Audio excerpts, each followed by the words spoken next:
पिछले साल तक डॉलर रुपये 85 था, आज हम 95 पर हैं। तो ये सब भारत का मैक्रो कितना बिगाड़ देगी, और वो भी उस समय पर जब हम जस्ट लास्ट क्वार्टर में थोड़े से ग्रीन शूट्स दिख रहे थे अर्निंग सीजन में।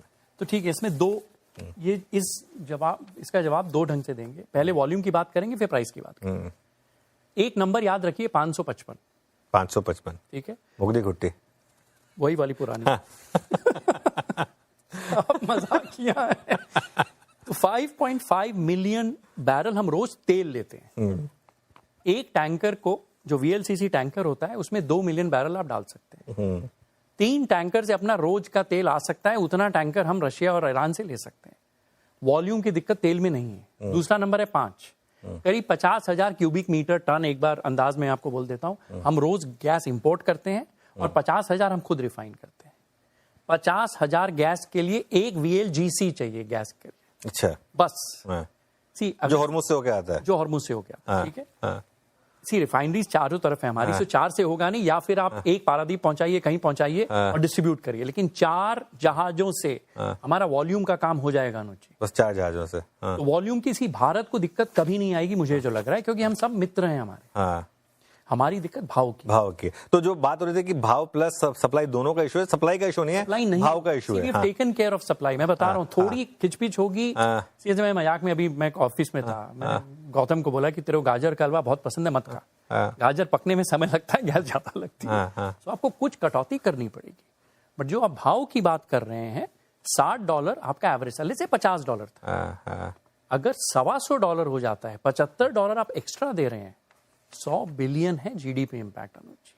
100, ये जो चार्ट, इसका अगला वाला वो देख रहे हैं आप, काला वाला पीछे, वो चलाया था हमने वो। जी, सो यही वो ग्राफिक है। देखिए, तो देखिए हमने एक वो देखिए, अननोन प्लस इंडिया, देख रहे हैं, ऑरेंज इंडिया है, काला वाला is highest in the history. तो कहीं तो वो तेल जा रहा है, शायद हमारे पास भी आता, मुझे नहीं मालूम। तो आप कह रहे हैं कि सप्लाई का तो हमने कर लिया, कोई दिक्कत नहीं, चीज मिल जाएगी। भाव ब्लूमबर्ग वाला भाव है, 100 बिलियन का जीडीपी इम्पैक्ट है। 6 महीना तक हम शायद झेल लें, 50-60 बिलियन। इन्फ्लेशन बढ़ेगा, फिस्कल डेफिसिट की दिक्कत आएगी, बट उसमें क्या है ना कि जब आज आप दिक्कत में होते हैं, आप फ्यूचर से उधार लेते हैं, ठीक है, लेकिन लंबी चली तब मैं सच बोल रहा हूँ, ऑल बेट्स आर ऑफ। तो 6-7 महीने में सिमट जाए तो बेस्ट है, मतलब 6-7 महीने ज्यादा हो गया, लेकिन उससे ज्यादा नहीं लंबी खींचनी चाहिए। देखिए, 6-7 महीना तो अनुज, फिर हम आपको स्टूडियो में नहीं बुलाएंगे आप मुझे। क्यों? अब दूसरा महीना तो हो चुका है। रशिया यूक्रेन भी तो चला था, कितना लंबा चला था रशिया, चल ही रहा है, अब तक चल रहा है। देखिए, 4 साल में तो दुनिया डिस्ट्रक्शन है जी, क्या बात कर रहे हैं। 3 ही पॉसिबिलिटी है, या तो डील हो, शॉर्ट डील है, या डिस्ट्रक्शन है। जितनी देर होगी उतना आप गुस्सा होंगे, मैं गुस्सा होऊंगा। तो ये एक इसके स्पिल ओवर का डर रहेगा कि यार ये कल का छोकरा मेरे से चढ़ ही जा रहा है। सम पॉइंट आप बिल्कुल फ्रस्ट्रेट होके तहस नहस करेंगे। तहस नहस मतलब है कि पानी का इंफ्रा तोड़ना, पावर तोड़ना, फिर वो रिटेलिएट करेंगे, वो GCC का फोड़ेंगे, इधर करेंगे, बहुत दिक्कत हो जाएगी। Deal deal deal. तो डील में क्या ईरान आपको लगता है कि इवेंचुअली कहेगा कि चलिए ठीक है, we are giving up nuclear option, मतलब अपना प्रोग्राम जो है ना हम पूरा कैंसिल कर रहे हैं? देखिए, अगर जैसा मैंने आपको कहा कि अगर सब कुछ शस्त्र है तो न्यूक्लियर की जरूरत क्यों है, पहले वो वहां से शुरू करते हैं, फिर न्यूक्लियर के बिना काम हो सकता है। देखिए, 5 देश थे, Gaddafi Libya, Saddam Hussain Iraq, north Korea Kim Jong, Iran और वेनेजुएला। 5 थे, big this thing controlled by a fanatic, correct, dictators. एक के पास सिर्फ न्यूक्लियर वेपन था, सिर्फ वही जिंदा है। सद्दाम नहीं है, वेनेजुएला वाला कैप्चर हो गया है, गद्दाफी इज डेड, ईरान के पुराने लीडर इज डेड। एक ही जिंदा है जिसके पास न्यूक्लियर वेपन है। सो न्यूक्लियर वेपन क्लियरली डेटरेंट है, और ये तो इस बार प्रूव हो गया है। सो बिल्कुल छोड़ देंगे न्यूक्लियर की आस, मुझे नहीं लगता है छोड़ेंगे। और जहां तक ये जो रिफाइनिंग और ये एनरिचमेंट की बात हो रही है, जो भी मुझे हल्का बहुत याद है, जो हमने पढ़ा था, आप ऐसे समझिए कि दूध और घी, दूध से आप मिल्क शेक बनाते हैं, घी आप फ्राई करने को यूज करते हैं। आप दूध बहुत देर तक सेंट्रीफ्यूज करेंगे, फेंटेंगे तो घी ऊपर आ जाता है। यूरेनियम ऐसे ही एनरिच होता है। एक महंगा, वो भारी आइसोटोप होता है, एक सस्ता होता है, जितना आप घुमाते हैं एक बाहर चला जाता है। इसीलिए आप घुमा घुमा के जितना घी निकालेंगे वही प्यूरिफिकेशन है। ईरान ने 60% कर लिया था, ठीक है।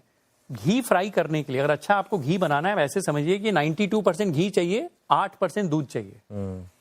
पावर प्लांट बनाने के लिए 92% दूध चाहिए, 80% घी चाहिए। ये फर्क है वेपन वर्सेस दिस।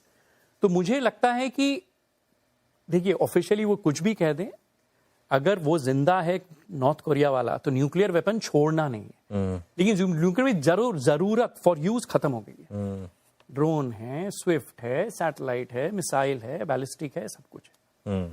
आप कह रहे हैं जिसके पास न्यूक है वो नहीं छोड़ेगा, लेकिन जिसके पास और जो काम कर रहा है उस पर वो करता रहेगा। मुझे लगता है करते रहेंगे। ठीक है। तो एक दो आखिरी सवाल, हमारे लिए फिर इस समय बेस्ट केस सिनेरियो क्या है और वर्स्ट केस सिनेरियो क्या है?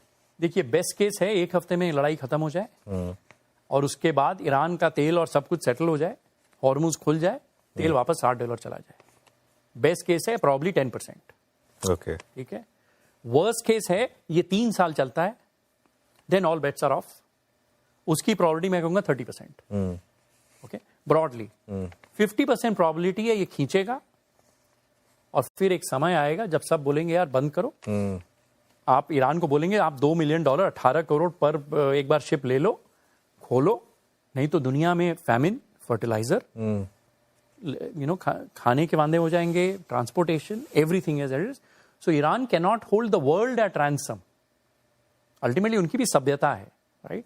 सो that is what I think. So 3 अगर सिनेरियो तो ये है कि वर्स्ट केस मुझे लगता है इतना बुरा होना चाहिए, बट बेस्ट केस की चांस इतनी अच्छी नहीं है। अगर नहीं तो आज ट्रम्प जी को सुबह आके बोल देना चाहिए तो मैं खत्म कर रहा हूं। आज भी तो वही कह रहे हैं, बमबारी करता रहूंगा।